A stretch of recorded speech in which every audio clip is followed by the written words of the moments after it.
Hey guys, it's Ryan, the fun guy, and today we're going to be going through how to build out the most perfect customer profile. But first, I want to take you through a brief exercise that's going to change the way you frame up your day and give you a little bit more insight as you're planning things out. So let's jump in. First off, think about the most perfect day you can possibly imagine, from the moment you wake up to the moment you fall asleep. What do you see when you wake up? Where are you in the world, and what does your view look like? Is the sun up yet, or are you an early riser? What does your morning routine look like? Are you brewing a fresh pot of coffee? Do you roll out of bed, throw on some shorts, and go for a long walk? What do you eat for breakfast? Imagine the flavors in your mouth when the food hits your taste buds. And where do you go from there? A quick 10-minute morning meditation? Or do you zen out at your local yoga studio? What time do you start your workday? Where are you working today? At a fancy Googleplex-style corporate office? Or some coffee shop halfway around the world? Keep running through every hour until you get to the time you go to bed. Now go ahead and pause this video, take 5, and write down on a single piece of paper everything that you want to do. Turn it into a short story, something that you can reflect back on in a couple of years. Ready, set, go. Did you do it? All right. Now take a moment to consider that there are 7.5 billion people on the planet right now, each with the same amount of time in a given day that you have. Each one has their own picture of their own perfect day. And that's a lot of amazing stories, I'd imagine. Don't worry, I won't ask you to come up with an hour-by-hour breakdown for each of them. Today we're just going to focus on one, which is your ideal customer. Now typically, when we're going through this exercise with our clients, they'll say things like, I can't come up with just one customer profile. My customer falls into several buckets. Or, I have no idea who my ideal customer is. However, from almost all of our clients, we find that 80% of their revenue, if not more, is represented by just one core buyer persona, with the other 20% of revenue reflected by a secondary profile.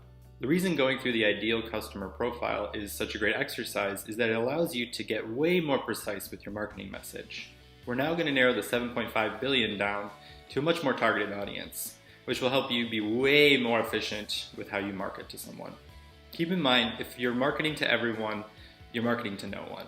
Identifying key personal characteristics like the ideal customer's age, income level, buying behaviors, motivations, family life or lack thereof, geography where applicable, or even the types of influencers they pay attention to, all allow us to get inside their head. The vast majority of purchase decisions are based on emotional or subconscious decisions, which goes both for your average Joe consumer as well as C-suite decision makers for big corporations. So with all that said, let's get into developing the profile. Chapter 1, why buyer profiles are important.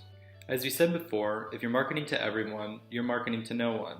Here's a classic example of trying to find a needle in a haystack, trying to find that ideal person. Where's Waldo?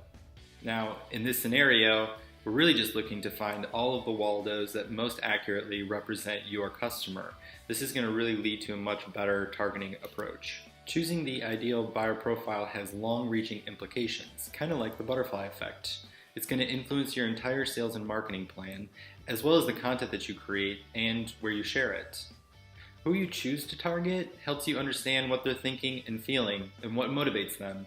It also creates a conversation, kind of giving you somebody that you can bounce ideas off of, hypothetically speaking.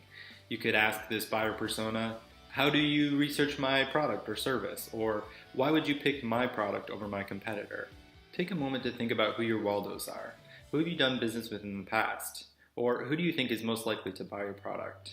And then we'll jump into defining the buyer profiles in a little bit more detail.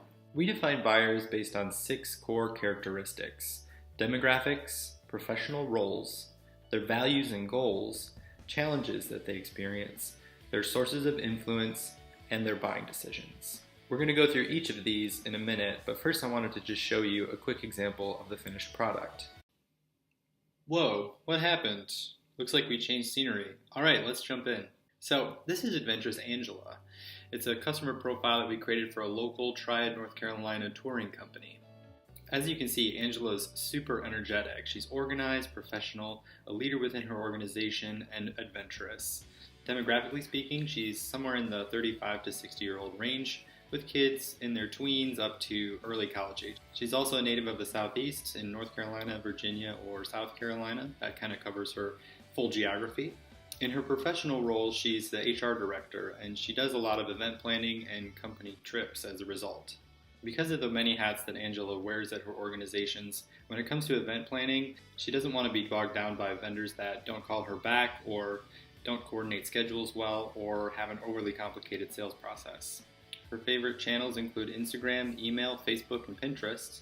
She loves getting information from both local sources as well as national media like the New York Times, and sharing experiences that are a mix of fun and educational with both work colleagues and her community at large. You can see we've picked out a ton of great characteristics so that when we're having that facilitated conversation with our ideal buyer, we can bounce ideas off of her about what she might be interested in and help solve some of the frustrations that she might go through. So now we're going to go through those 6 characteristics that we talked about earlier, starting with demographics. Demographic information can be sourced publicly or just from looking at your current audience.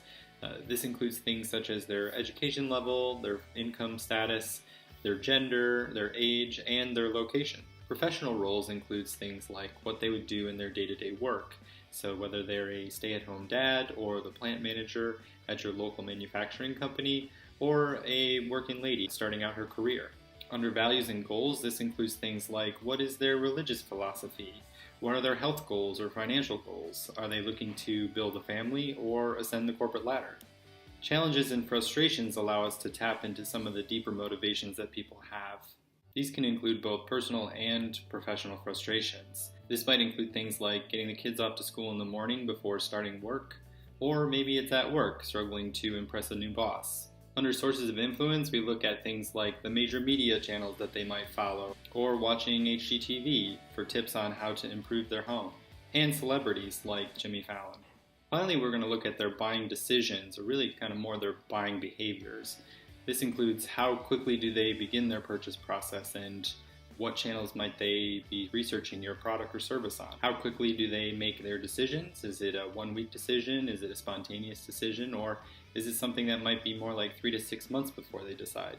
What kind of collateral or other supporting information do they want along the way? Do they want to watch a how-to video or download a piece of collateral? Or maybe they just want to get a little bit of a discount when they purchase their next product from you. Also, how do they evaluate you versus your competition? Are you closer? Are you less expensive? What are the value propositions that are going to get them to buy from you versus someone else? And what will keep them coming back for more? It's 50% easier to get an existing customer to purchase from you than to acquire a new one. And finally, how can you generate buzz, create virality, or make sure that your company is very shareable to the community at large? The sum of all these parts helps take you from the big black box of, I don't know who my customers are, to creating a dialogue and creating an actual person that you can speak with. Now that we've gotten through all the strategic and philosophical ideas, it's time to go into action. The final lesson is to fill out your buyer profile. The tools we've included to help you build out your ideal customer profile are a link to Extensio, which is a free online persona builder tool that you can sign up for, and a downloadable version of Adventurous Angela to give you more details on her characteristics. We hope you find this course helpful. If you'd like to receive information on our other courses or download other free tools and videos, visit fungimarketing.com/Udemy and sign up for our ongoing newsletter. Thanks a lot and have a good day.